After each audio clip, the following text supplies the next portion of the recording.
What's good, y'all? It's your boy DeMarcus J back with another video. This time we're talking about the NBA All-Star reserves that would just drop Thursday. Just like every year, everyone goes to the All-Star Snubs, and of course, we did have a few this year, but I think people are blowing it a little bit out of proportion. I don't think there was as many All-Star Snubs as there has been in years past. Without further ado, let's get into it, and we'll be starting with the Western Conference All-Stars. The Western Conference All-Star reserves include Ja Morant, Shai Gilgeous-Alexander, Damian Lillard, Paul George, Domantas Sabonis, Jaren Jackson Jr., and Lauri Markkanen.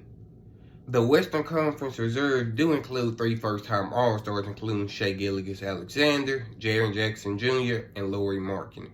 I think we all knew that Shai was going to be an All-Star. He's been on the burner since the season began, averaging over 30 points and having Oklahoma City playing some of the most fun and exciting basketball that we've seen. Next, we have Lauri Markkanen. Lauri Markkanen has been one of the biggest surprises in the NBA all season, I think. He's been averaging over 25 points per game. At the beginning of the season, we all thought Utah was going to be in for the Victor Watanabe sweepstakes for the #1 draft pick. However, Utah has been actually surprising people and playing pretty good ball. They have dropped down a little bit in the standings. However, Lauri Markkanen has still continued to do all he can to will that team to wins. Lastly, Jaren Jackson Jr. Jaren Jackson Jr. was a big surprise for me. Even as a Grizzlies fan, I did not expect we would be seeing Jaren Jackson Jr. in the All-Star game. Only averaging 17.6 rebounds, but he is averaging 3.3 blocks, and he's the leading candidate for the NBA Defensive Player of the Year. So with that being said, I'm not mad that he was selected, but there are a few guys that I thought were a little bit more deserving of an All-Star spot this year. Next up, guys, we have the Eastern Conference All-Star reserves, which include Tyrese Halliburton, Jaylen Brown, DeMar DeRozan, Drew Holiday, Julius Randle, Joel Embiid, and Bam Adebayo.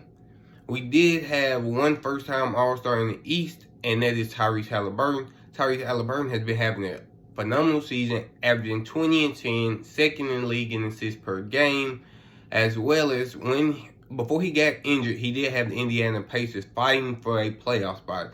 Once he did get hurt and miss those few games, Indiana did fall back down to earth where we all kind of expected them to be. However, Tyrese Halliburton is back now from injury, and he's playing like he never missed a beat. Now, guys, let's get into some of the guys that I think can be deemed as snubbed from the All-Star team. My first one, and the most important one, being De'Aaron Fox. I don't think there's any way we should have had Paul George in the All-Star game over De'Aaron Fox. De'Aaron Fox has had a better statistical season in every category except rebounds. De'Aaron Fox's team has also had more wins than Paul George's team, as well as De'Aaron Fox has played more games than Paul George. If any Clippers should have been All-Star, I would have rather saw Kawhi Leonard than Paul George. Paul George has played 7 more games than Kawhi Leonard. However, Kawhi has played 29 games, which is more than Zion Williamson has played to this point. So if Zion Williamson can be named a starter, I believe that we could see Kawhi in the All-Star game as well. That being said, I don't think neither one of them should have made the All-Star team, as I think De'Aaron Fox or Anthony Edwards was a little bit more deserving of that spot. Anthony Edwards is the next guy I think was snubbed from the All-Star team. I would have rather saw him and De'Aaron Fox in the All-Star game opposed to Jaren Jackson Jr. or Paul George. Anthony Edwards has outscored 14 of the 24 NBA All-Stars. He has played in every game this season, and he has been keeping the Minnesota Timberwolves afloat ever since Karl-Anthony Towns has been injured. Next up is Anthony Davis. I do not think Anthony Davis was snubbed from the All-Star team. His team is 13th in the West. I do not think he'll have 2 All-Stars from the 13th seed in the West. I have no problem with Jaren Jackson Jr. or Paul George being named over Anthony Davis. If his team was a little bit better in a playoff spot or even a play-in spot, I could maybe see what we could say that. His team is 13th. He's missed a lot of time. I don't think there's no way you can justify putting in Anthony Davis over some guys like Jaren Jackson Jr., Paul George, or any of the other big men who were selected. I think we have to start being able to reward the guys who are out there each and every night. I know Jaren has missed time as well, but his team is the second in the West, opposed to being 13th in the West. That brings us to the Eastern Conference, where I'll start out with Pascal Siakam, who, similar to Anthony Davis, his team is just so bad, not even in the play-in game right now.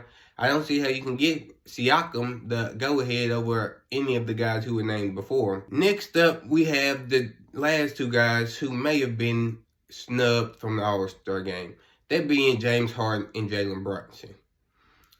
Now, the East was a little bit more tricky, as I don't think they really put anybody in that wasn't deserving. All the All-Star reserves on the East, I believe each of them is deserving in their own right. However, Tyrese Halliburton and Nikola Jokic both made the All-Star team, and there's only one person averaging more assists per game than both of them, and that's James Harden. So for both of them to make it and James Harden not to make it, it was kind of surprising for me, especially when James Harden does have that big name effect. I did think we would see James Harden in before a guy like Jrue Holiday. However, Jrue Holiday has been carrying a big load in Milwaukee, with Giannis missing games as well as Chris Middleton missing most of the season. Brunson, it was kind of tough. I did not think New York was going to get both him and Julius Randle in. If I had to make a choice, I probably would have picked Jalen Brunson over Julius Randle, just because I don't think New York would have won nearly as many games without Jalen Brunson. We saw what New York did with Julius Randle last year. This team has been playing completely different with Jalen Brunson, and I do think Jalen Brunson was deserving of an All-Star reserve spot. And I think Jalen Brunson, as well as James Harden, we could see them as the first guys who will be a substitute if any players were not able to play in the All-Star game. In the West, I do think De'Aaron Fox and Anthony Edwards are the first in line. If anybody's unable to play, I think they will be the next up as the substitute players.